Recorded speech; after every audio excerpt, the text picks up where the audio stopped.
There is one very real sense in which the Dark Ages were the brightest of times, and it is this, that they were times of defined and definite duties and freedoms.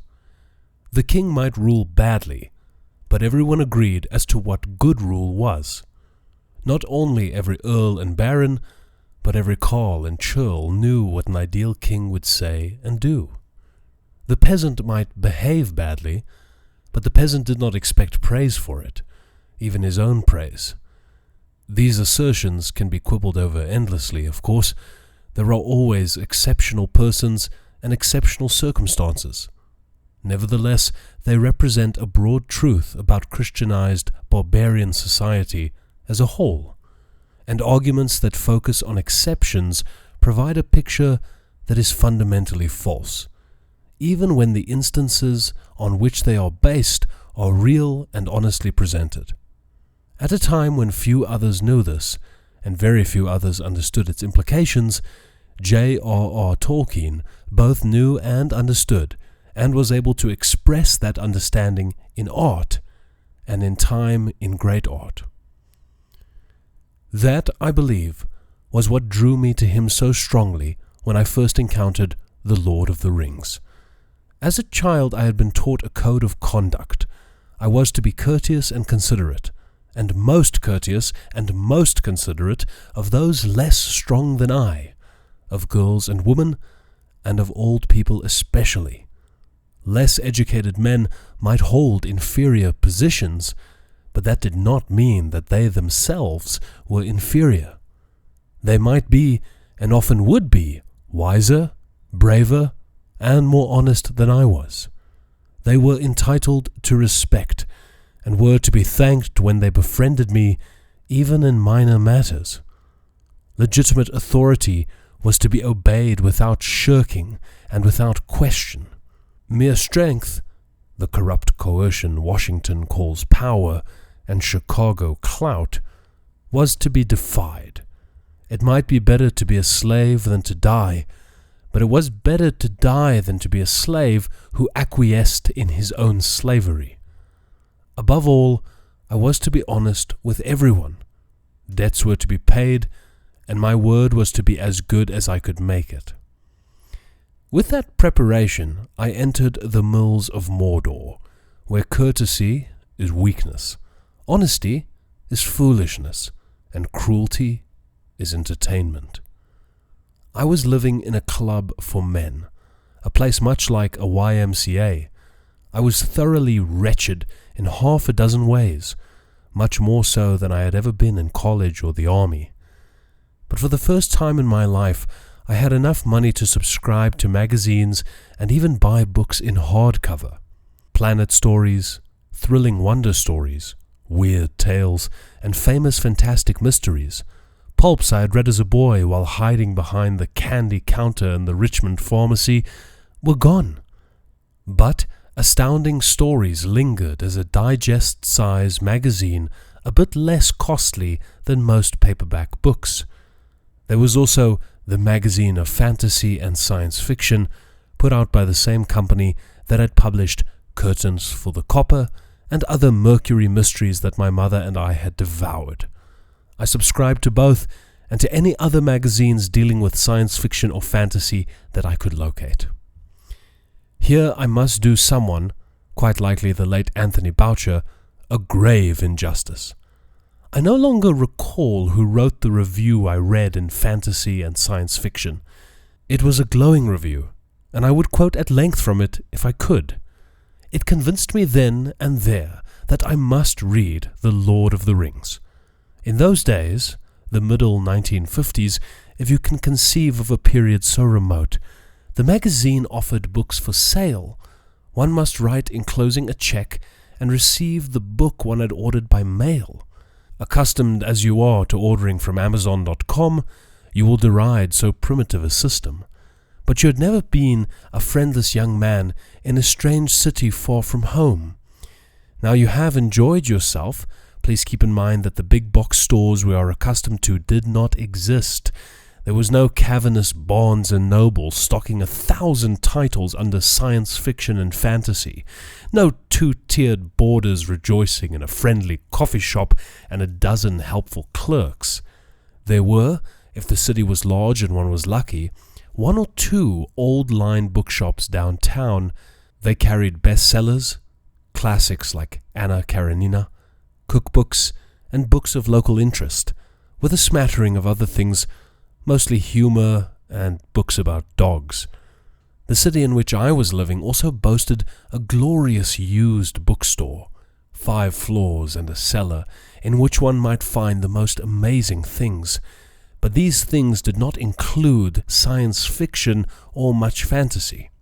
The few who were fortunate enough to own these books kept them. There may have been specialty shops already in New York, there very probably were, but if they were, they would not have specialized in fantasy or science fiction, or in horror for that matter. It was a surprise, a distinct departure from the usual publishing practices whenever any such book appeared. An example may make the reason clear. In 1939, August Derleth and Donald Wandrei had published 1,200 copies of H.P. Lovecraft's The Outsider and others at their own expense. Fanzines had publicized their effort widely and with enthusiasm. But selling those 1,200 books, which cost $300.50 before publication and $5 after, took 4 years. The copy of The Fellowship of the Ring that I received from fantasy and science fiction lies on my desk as I write. It is, I suppose, the first American edition. It was issued in 1956, the year in which I bought it, by the Houghton Mifflin Company of Boston. It is gold-stamped and is bound in cloth, the color of slightly faded denim. Its elegant dust jacket vanished long ago, though I still recall it. Its backboards hold a much-folded map of Middle-earth, 16 inches on a side, showing among other places the Shire, the lost realm of Arnor, Mirkwood, the Brownlands, Rohan, and Gondor. On its half-title there is now a quotation from Thoreau that I inscribed in blue ink many years ago. I give it because its presence on that slightly yellowed page should convey to you more of what this book meant to me in those days than anything that I might write in my little essay possibly could. Quote, "Our fabled shores none ever reach. No mariner has found our beach. Scarcely our mirage is seen, and neighboring waves of floating green. Yet still the oldest charts contain some dotted outline of our main."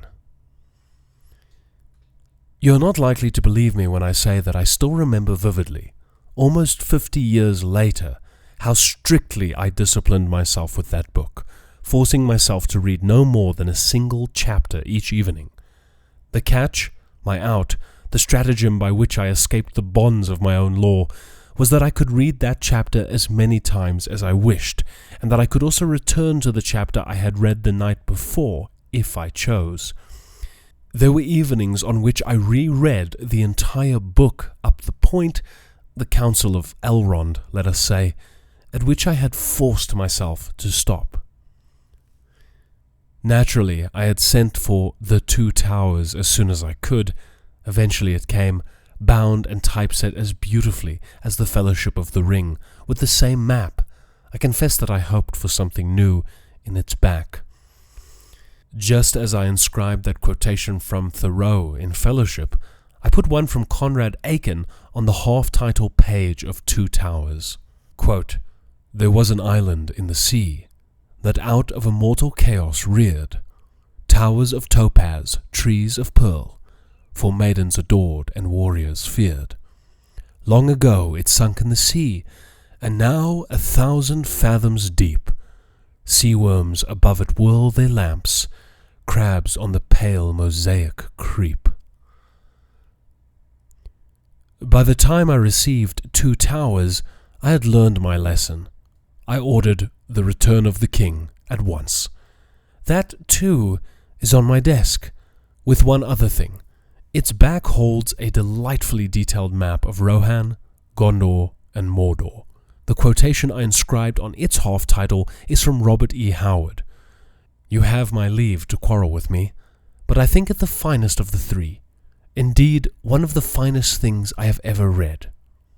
Quote, "Into the west, unknown of man, ships have sailed since the world began.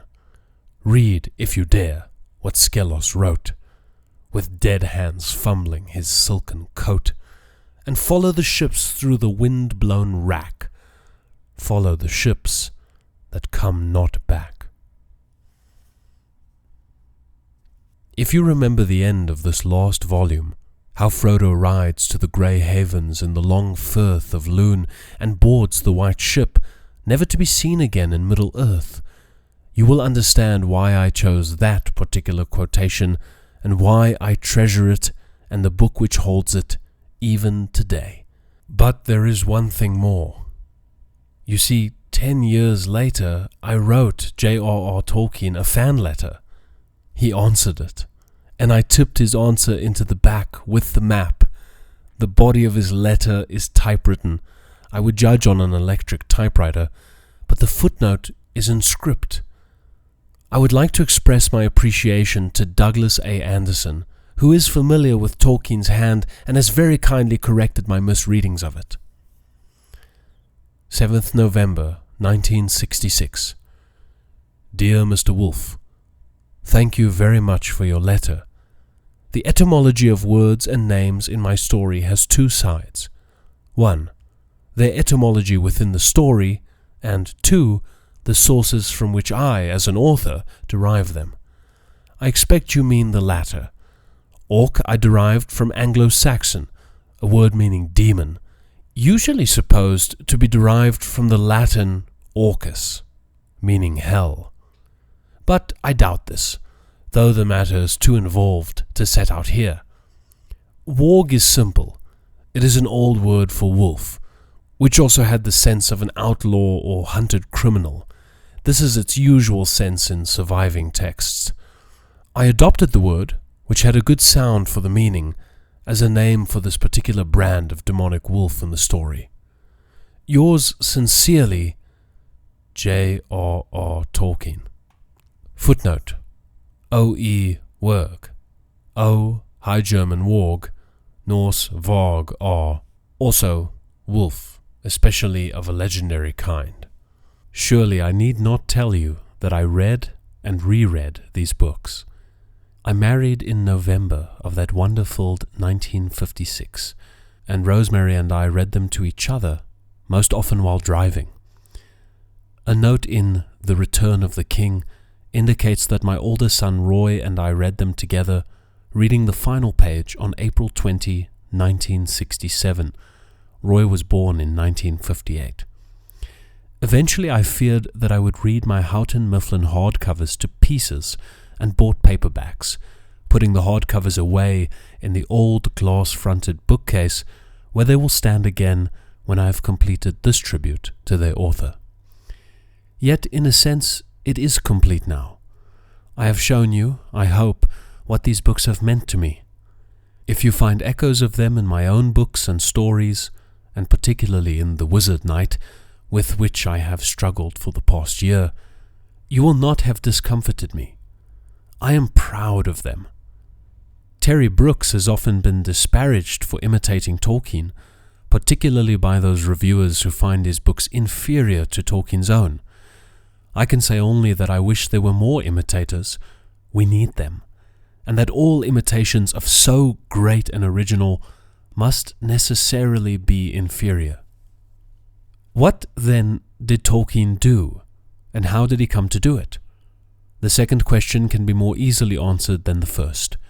He was a philologist, Greek philo logos, a lover of words, and he had somehow escaped the modern cast of mind that makes us glory in ignorance and regard our forebears, who somehow muddled along without washing machines and air conditioning, with contempt. I have quoted a great deal already. I hope that you will permit me this one too.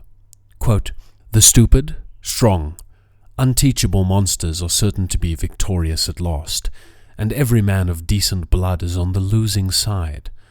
Take as your model him who, as the death spear entered into his vitals, made critical comments on its workmanship and aim. Are these the pagans you spoke of? Know your betters and crouch, dogs, you that have Vichy water in your veins and worship the event, your goddess History, whom your fathers called the strumpet Fortune. End quote. The author is Tolkien's close friend, C.S. Jack Lewis. It is said with some truth that there is no progress without loss, and it is always said by those who wish to destroy good things that progress requires it. No great insight or experience of the world is necessary to see that such people really care nothing for progress. They wish to destroy for their profit, and they, being clever, try to persuade us that progress and change are synonymous. They are not, and it is not just my own belief, but a well-established scientific fact that most change is for the worse. Any change increases entropy, unavailable energy. Therefore, any change that produces no net positive good is invariably harmful.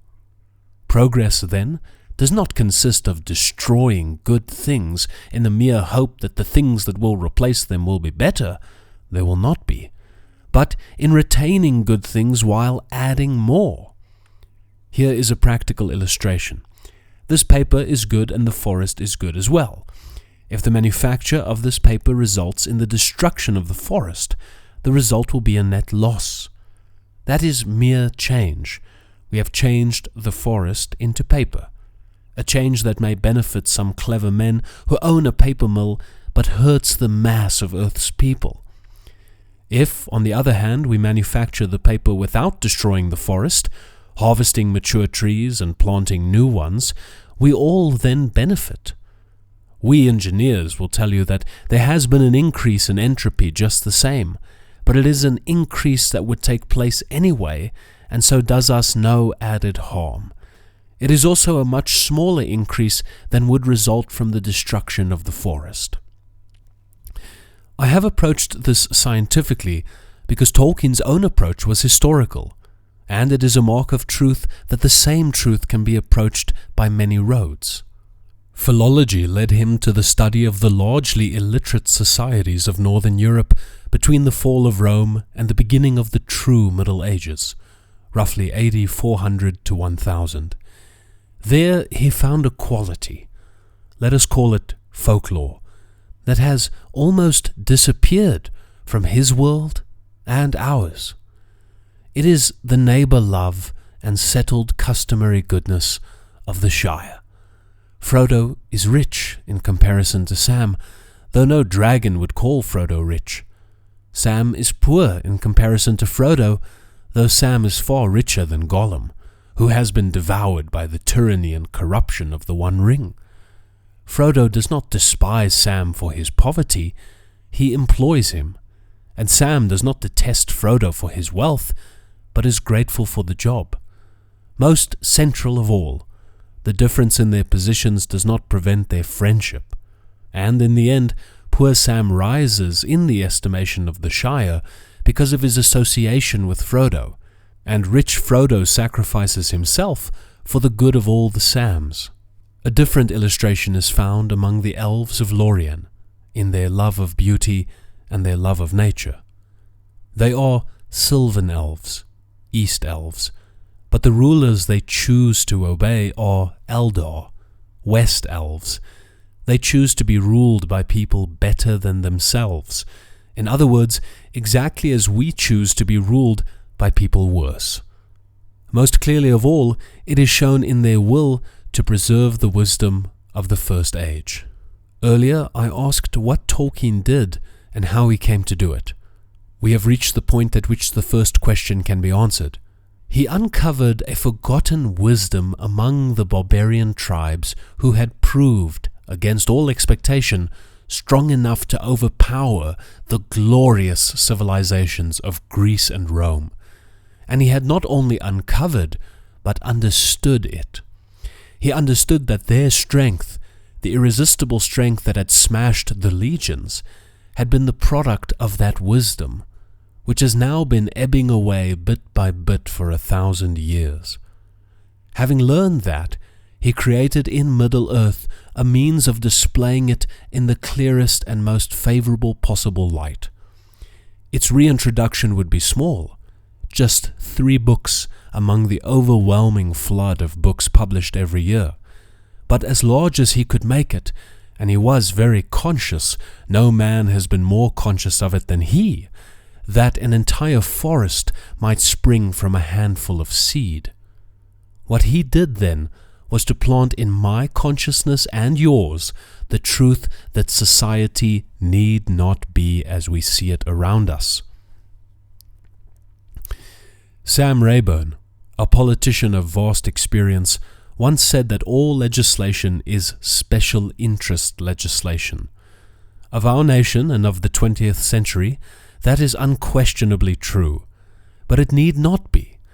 We have, but do not need, a pestilent swarm of exceedingly clever persons who call themselves public servants when everything about them and us proclaims that they are in fact our masters. They make laws and regulations and judicial decisions that have the force of laws faster and more assiduously than any factory in the world makes chains, and they lay them on us. It need not be so. We might have a society in which the laws were few and just, simple, permanent, and familiar to everyone. A society in which everyone stood shoulder to shoulder because everyone lived by the same changeless rules, and everyone knew what those rules were. When we had it, we would also have a society in which the lack of wealth was not reason for resentment, but a spur to ambition, and in which wealth was not a cause for self-indulgence, but a call to service. We had it once, and sometime in this 3rd millennium we shall have it again. And if we forget to thank John Ronald Reuel Tolkien for it when we get it, we will already have begun the slow and not always unpleasant return to Mordor. Freedom, love of neighbor, and personal responsibility are steep slopes. He could not climb them for us. We must do that ourselves. But he has shown us the road and the reward.